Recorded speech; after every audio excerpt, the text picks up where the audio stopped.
Coucou tout le monde, c'est avec plaisir que je vous retrouve aujourd'hui pour vous présenter mon 20e numéro de Quoi de neuf dans ma wishlist. Alors comme dorénavant je le fais et de 1 en vidéo et de 2 tous les mois, j'hésitais à reprendre du début, mais finalement je me suis dit non, je vais faire dans la continuité, donc voilà pourquoi c'est le 20e numéro. Donc encore une fois ça a été un hasard, j'ai pas choisi le 20, allez on le fait en vidéo, ça a été vraiment un hasard. Donc avant de vous présenter les livres qui ont fait grossir ma wishlist, il y en a 11, je ne sais plus si je vous l'avais précisé, il y en a eu plus, mais comme vous verrez dans ma vidéo du My Mailbox, je me suis fait plaisir. Je voulais vous préciser que comme vous savez je débute donc en vidéo, je suis pas très douée niveau montage pour vous mettre un bandeau en bas pour vous présenter le titre, le nom de l'auteur, l'édition, certaines personnes mettent le nombre de pages et donc je vous montrerai pas non plus les couvertures de livres, donc j'en suis désolée. Donc si vous voulez en savoir plus, bien évidemment vous les trouverez sur Livradic. Alors, les livres que j'ai ajoutés sont Eren, le tome 1, L'éveil d'Émilie Musso, que j'ai découvert sur le site Booknode. Ensuite, j'ai rajouté le journal de Philol de Yael Hassan.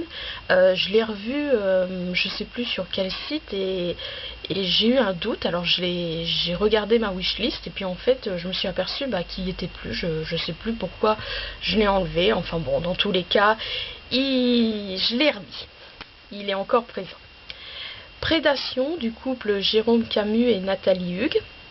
Donc c'est la chronique de Julia Nani, l'auteur du blog Passion Lecture qui m'a convaincue.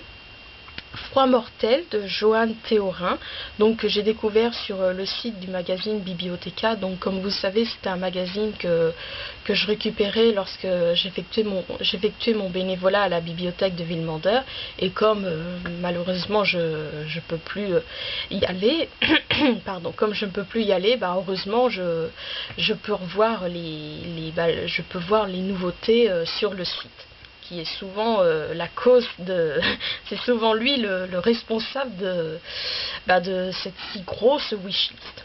Alors, j'ai également découvert dans ce magazine Ellie vécue heureuse d'Harriet Evans et Le prix de l'innocence de Willa Marsh.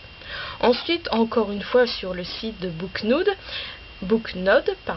j'ai découvert le polar de Lisa Jackson, Passé à vif. Et en fait, ça m'a donné envie de découvrir la bibliographie de Lisa Jackson, et j'ai ajouté Dans l'ombre du bayou. Ensuite, j'ai ajouté La démesure soumise à la violence d'un père de Céline Raphaël, que j'ai découvert à France Loisirs. Donc j'avoue, quand c'est calme, quand il n'y a pas grand monde, je le lis, je passe un agréable moment.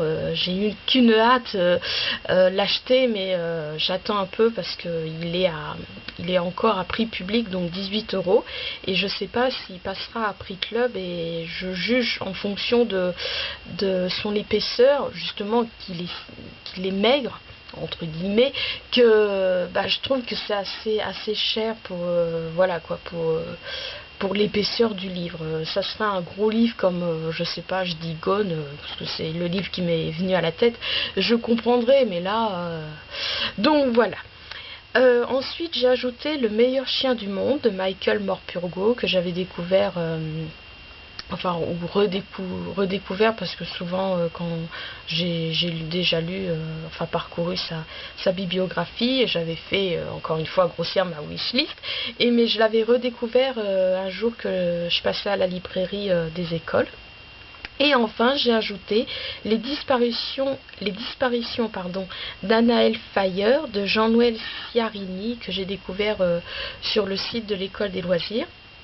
Donc il y en avait un autre que j'avais découvert, mais j'ai pas pu le mettre créer sa fiche sur Livradic, parce qu'en fait la couverture que je récupérais sur le site de l'école des loisirs, la dimension Livradic n'acceptait pas, donc par chance comme si c'était quelque chose de désespéré.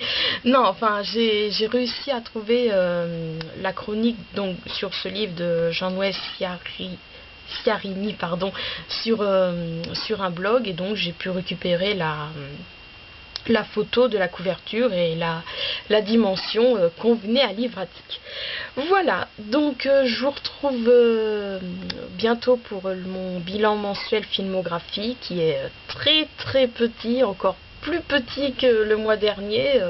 C'est pas le double mais la moitié. Donc le mois dernier c'était 8 et là j'en ai regardé que 4 et je vous referai ma vidéo du Email Mailbox parce que pipelette comme je suis, j'ai dépassé les 15 minutes pour 47 secondes. Ah, j'ai pas pu la mettre, donc je suis désolée, elle sera en 2 parties.